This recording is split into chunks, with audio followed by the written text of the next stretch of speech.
Hello everyone, welcome to my kitchen. તો મિત્રો, આજે હું તમારી સાથે શેર કરવાની છું મસાલા રોટલાની રેસીપી। તો આ રેસીપી ખાવાની ખૂબ જ મજા આવે તેવી છે, દહીં સાથે તો ખૂબ જ ખાવાની મજા આવે તેવી છે, કે ચટણી સાથે પણ ખાવાની મજા આવે તેવી છે, ચા સાથે પણ તમે ખાઈ શકો તેવી એકદમ સરસ આ રેસીપી છે। તો મિત્રો, એન્ડ સુધી જરૂરથી જોજો, સ્કીપ બિલકુલ પણ નહીં કરતા। તો ચાલો બનાવવાનું સ્ટાર્ટ કરીએ।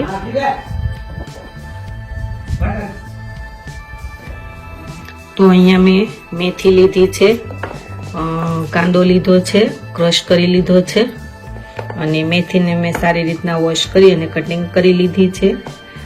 લીલા ધાણા લીધા છે, તેને પણ કટિંગ કરી અને સારી રીતના વોશ કરી લીધા છે। તો અહીંયા મેં બાજરાનો લોટ લીધો છે, તેને ચાળી લીધો છે। તો ચાલો બનાવવાનું સ્ટાર્ટ કરીએ। તો બાજરાનો લોટ એડ કરીશું,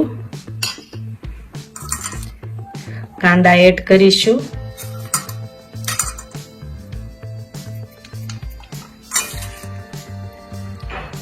મેથી એડ કરીશું, લીલા ધાણા એડ કરીશું, હળદર પાવડર એડ કરીશું, ચટણી પાવડર એડ કરીશું 1 ટેબલ સ્પૂન જેટલી, અને 1 ટેબલ સ્પૂન જેટલી હળદર, સ્વાદ અનુસાર મીઠું, ધાણા જીરું પાવડર। તો હવે તેને સારી રીતના મિક્સ કરી લેશું અને લોટને મસળી લેશું। ગેસ ઓન કરીશું,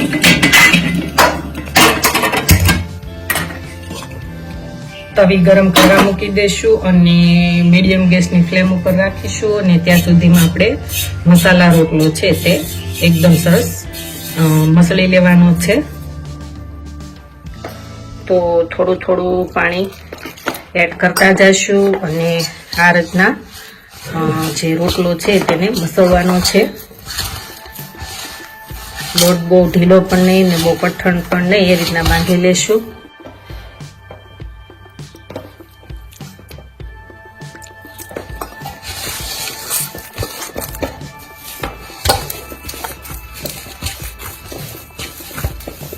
આ રીતના સારી રીતના મસળી લેશું।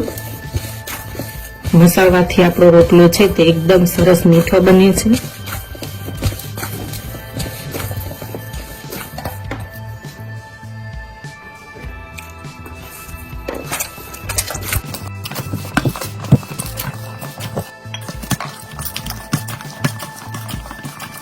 તો હવે આપણો રોટલો છે તે એકદમ સરસ મસળાઈ ગયો છે। તો હવે નાનો એવો આ રીતના ગોળ લોહી વાળી લેશું।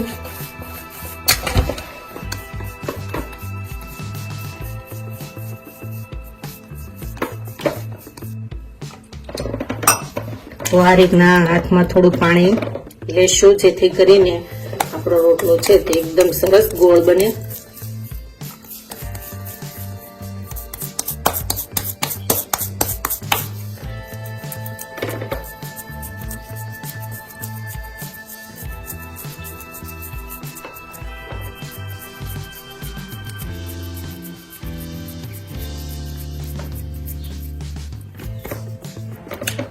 તો ઉપર થોડું પાણી લગાવશું, જેથી કરીને આપણો રોટલો છે તે સરસ મજાનો ગોળ બને। અને બે હાથથી આ રીતના હથેળીના મદદથી પેલા કોર ટીપી લેશું અને પછી વચ્ચે ટીપવાનો છે રોટલો।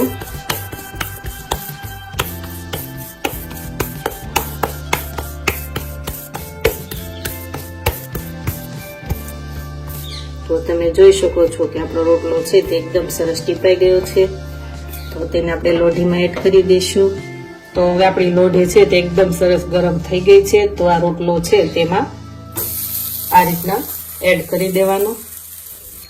તો આ રીતના આપણો રોટલો છે તે એકદમ સરસ ડિઝાઇન આવી જાય ત્યાં સુધી રહેવા દઈશું।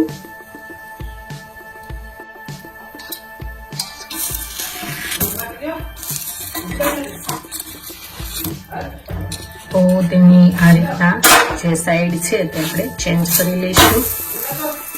તો તમે જોઈ શકો છો કે આપણી ડિઝાઇન છે તે એકદમ સરસ એવી આવી ગઈ છે.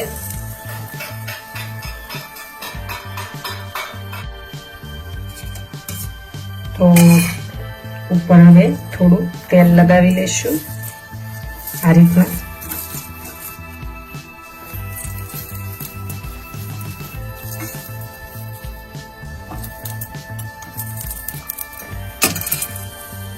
તો હવે તેની બીજી સાઈડ છે તે પણ આપણે આ રીતના ચેન્જ કરી લેશું. તો તમે જોઈ શકો છો કે બીજી સાઈડ પણ તેની ડિઝાઇન છે તે એકદમ સરસ એવી આવી ગઈ છે. તો બીજી સાઈડ પણ આપણે આ રીતના તેલ લગાવી લેશું, જેથી કરીને આપણો રોટલો છે તે એકદમ સરસ મીઠો એવો બને.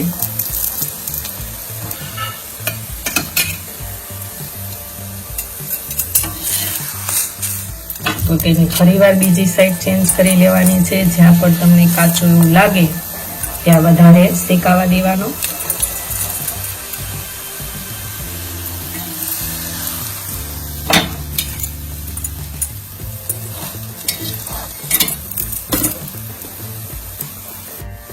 તો તમે જોઈ શકો છો કે આપણો મસાલા રોટલો બનીને એકદમ સરસ રેડી થઈ ગયો છે.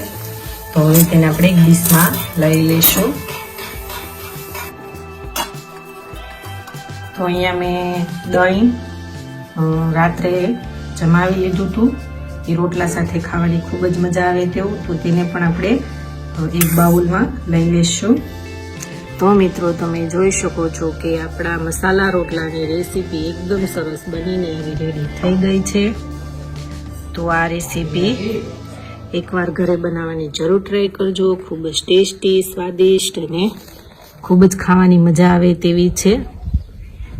તો મિત્રો મારી ચેનલમાં હજી સુધી તમે નવા હોય તો મારી ચેનલને લાઈક કરજો, શેર કરજો, સબસ્ક્રાઈબ કરજો અને મારા આવા જ નવા વિડીયોને જોવા માટે બેલ આઇકોન બટનને પ્રેસ કરજો, જેથી કરીને તમને મારા નવા વિડીયોની નોટિફિકેશન સૌથી પહેલા મળે. Thank you for watching.